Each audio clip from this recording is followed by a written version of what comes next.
Relatos Vividos. Hoje, você acompanhará 3 contos incríveis que exploram o quão doida e, em algumas vezes, perversas as pessoas podem ser. Conto 1. Caminhar é um exercício de vaidade. Talvez isso soe como uma ideia excêntrica, mas deixe-me explicar. Não é a vaidade do corpo, de músculos tonificados ou de roupas que moldam a silhueta. É a vaidade do movimento, do domínio do espaço, do ser o primeiro a chegar, como se a calçada fosse uma passarela de uma corrida invisível. Outro dia, voltando do banco, senti aquele chamado. O semáforo piscava o vermelho para pedestres, e ali, ao meu lado, 3 figuras se alinhavam como competidores prontos para a largada. Era uma senhora de vestido florido, um jovem de fones de ouvido e um homem de meia idade com uma pasta de couro. Meu coração acelerou.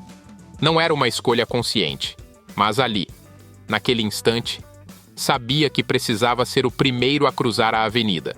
O sinal abriu, e eu parti, firme, com passos largos e determinados.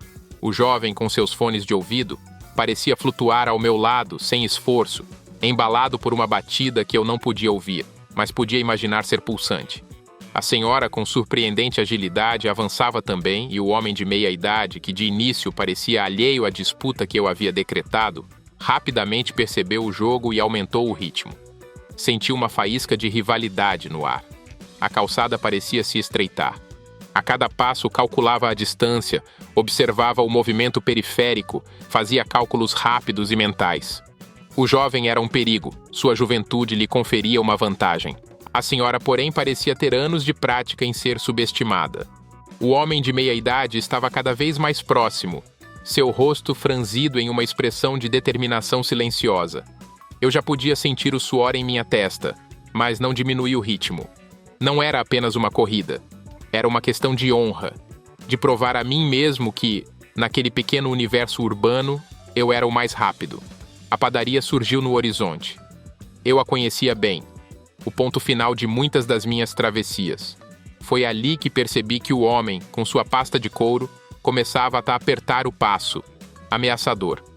Nossas passadas se sincronizaram como um balé involuntário e senti o calor de sua competição. Os olhos dele, ligeiramente semicerrados, denunciavam a mesma percepção.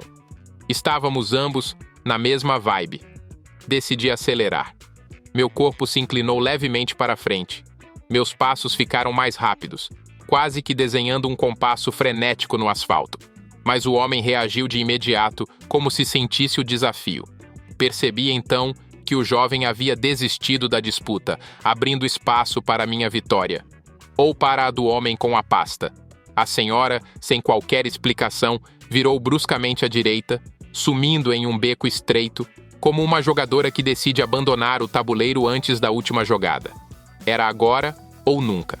Faltavam poucos metros para a padaria. Eu podia sentir o cheiro do pão fresco, quase como um troféu ao fim da linha de chegada. O homem ao meu lado também. Por um instante, nossos olhares se encontraram, e percebi, com uma clareza inusitada, que ele estava tão empenhado quanto eu. Talvez até mais. Ele apertou ainda mais o passo, agora a centímetros de mim, sua pasta balançando freneticamente como se quisesse fugir de suas mãos. E foi então que decidi, um último esforço. Meus pés tocaram o chão com firmeza e urgência. Lancei-me adiante, esticando o corpo inteiro, cada fibra de músculo, cada gota de suor, tudo convergindo para aquele instante.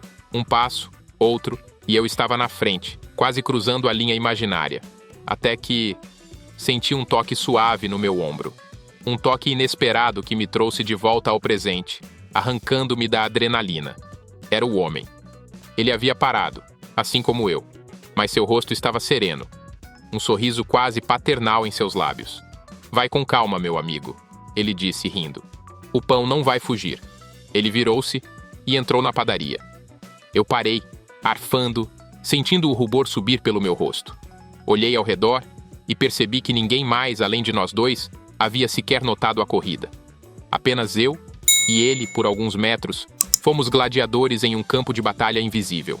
Respirei fundo e senti o alívio chegar, seguido de uma risada que começou baixinha e foi crescendo até se tornar alta o suficiente para que o padeiro, do outro lado do balcão, olhasse para mim com um misto de curiosidade e simpatia. Caminhei até a entrada, mais calmo, mas ainda sentindo aquele formigamento nos pés, uma lembrança do que foi e sempre será. A travessia de uma rua qualquer, em um dia qualquer, onde a vaidade do movimento é tudo o que temos para provar que estamos vivos. E naquele momento pensei, será que só eu crio essas corridas pessoais sem os outros saberem? Conto 2. Na hora de entregar as notas, a professora sempre dizia com um sorriso perverso no rosto: quanto mais demorar, melhor. Era um espetáculo de humilhação. O primeiro nome a ser chamado variava pouco, quase sempre entre dois. Ou era o Takashi ou o Ivan. Eles se levantavam de cabeça baixa com um sorriso amarelo estampado no rosto e arrastavam os pés até a frente da sala para pegar a prova. Era o mesmo sermão de sempre. Vocês precisam melhorar. Não pode ficar assim. Não quero chamar vocês de novo. E nunca adiantava. Depois de ser o primeiro chamado pela 5ª vez, Takashi tentou argumentar com a professora. Disse que preferia receber a prova de forma discreta, que não gostava de ser exposto, que aquilo o constrangia diante da turma. O pedido era razoável, mas ela respondeu sem pestanejar.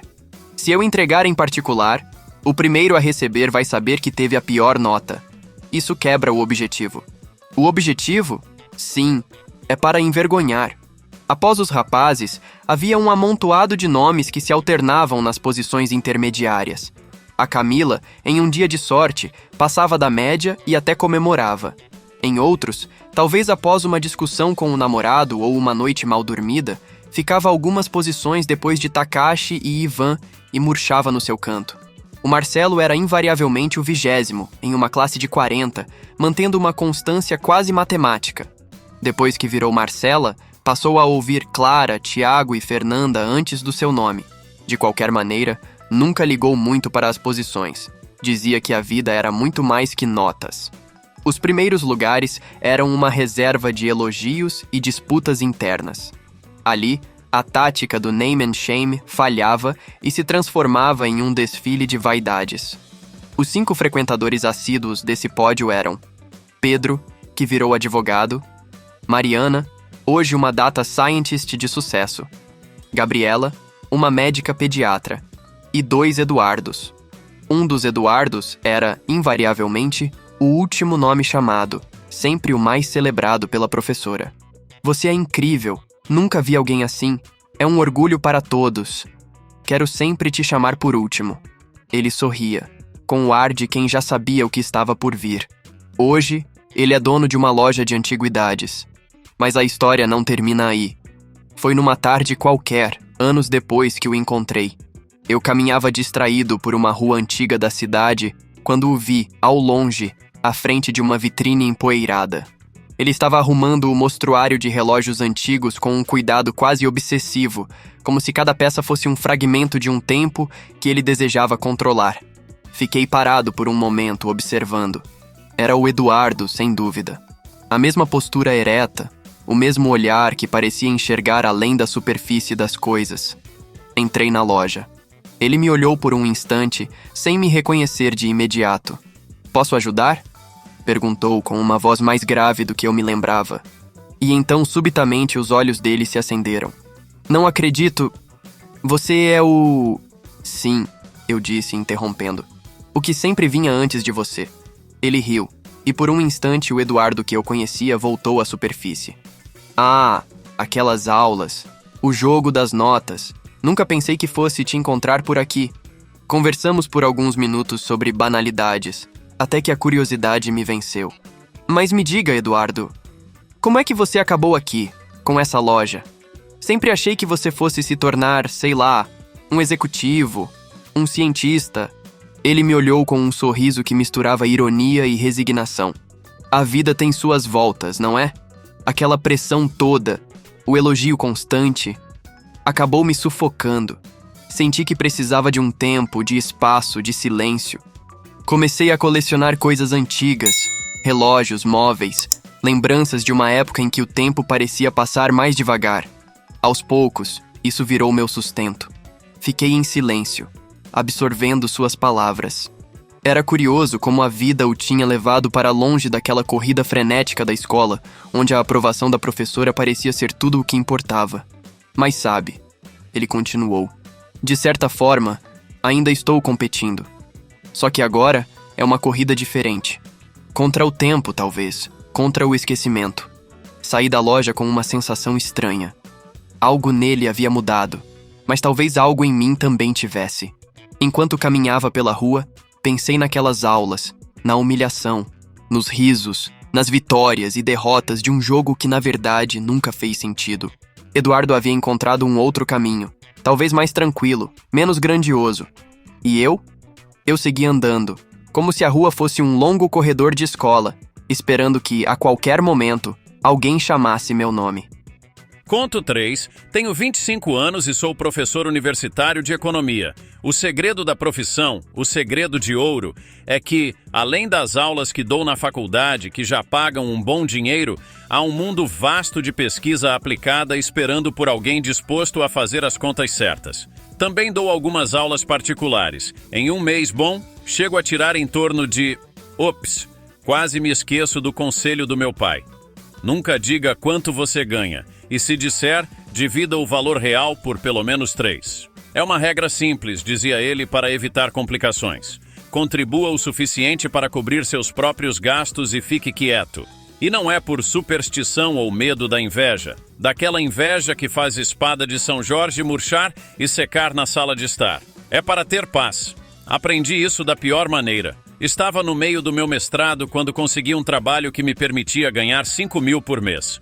Jovem e tolo, resolvi contar à minha mãe e à minha avó. Garoto, você se enganou, diria meu pai se soubesse. Não demorou muito, e a primeira tragédia familiar surgiu. Alguns dias depois, minha tia Vera me mandou uma mensagem. O fogão quebrou, o micro-ondas pifou, a geladeira não gelava, e as comidas estavam todas se estragando. Será que você poderia me emprestar R$1.000? Só uma emergência, até dói pedir, mas estamos chorando de fome. Emprestei. Quem consegue negar ajuda quando a fome é alegada? R$1.000 voaram da minha conta e nunca mais voltaram. Depois foi a vez da prima Janete, aquela que me viu crescer, trocou minhas fraldas, me deu banho e sempre se gabava de ter sido uma segunda mãe para mim. Nossa, que bom saber que você é um homem rico agora, ela me disse. Será que você não pode ajudar com uma TV nova? O marido dela colocou o dinheiro todo numa aplicação do banco e não pode retirar por 1 ano. E ela está com câncer. E as filhas? Ah, as filhas não trabalham. Quem sabe por um motivo muito justo, mas quem sou eu para julgar? Emprestei, mas desta vez resolvi começar a cobrar assim que o prazo combinado expirasse. Para minha surpresa, Janete, que tanto havia cuidado de mim, me bloqueou no WhatsApp. Senti o golpe. Não era apenas o dinheiro, era a traição embutida na quebra daquele elo familiar. Aí veio minha mãe. Filho, quebrei o dente, 3.000 não tenho como pagar. Desculpa a mãe. Bom, não era um empréstimo, era? Não cheguei ao ponto de cobrar da minha própria mãe, afinal de contas. E o convênio dela? Comeria 60% da pensão-morte do meu pai. Não tinha como ela pagar. Ajudei. E os meus avós? Ao remédio, o IPTU, a gasolina do vovô. Mesmo assim, vejo que com a renda extra, ambos continuam comprando cigarros. Sabe-se lá se estou fazendo bem para alguém. Depois das festas de fim de ano, as mensagens continuaram. Uma tia que não tinha dinheiro para o lítio. Um tio que queria abrir uma loja de produtos naturais e precisava de 20.000 emprestados. Veja você. Um primo que queria ajuda para pagar a escola do filho. E claro, um cara aleatório que se dizia grande amigo do seu falecido pai, que simplesmente pediu dinheiro, sem razão específica. Sinto que esse último, ironicamente, foi o mais honesto. Tudo isso porque acham que eu ganho 6.000. Se soubessem que, na verdade, minha média é... quase caí na armadilha de novo. Pois bem, se você gostou deste vídeo, não se esqueça de se inscrever e de ativar o sininho de notificações para não perder vídeos incríveis como este. Valeu!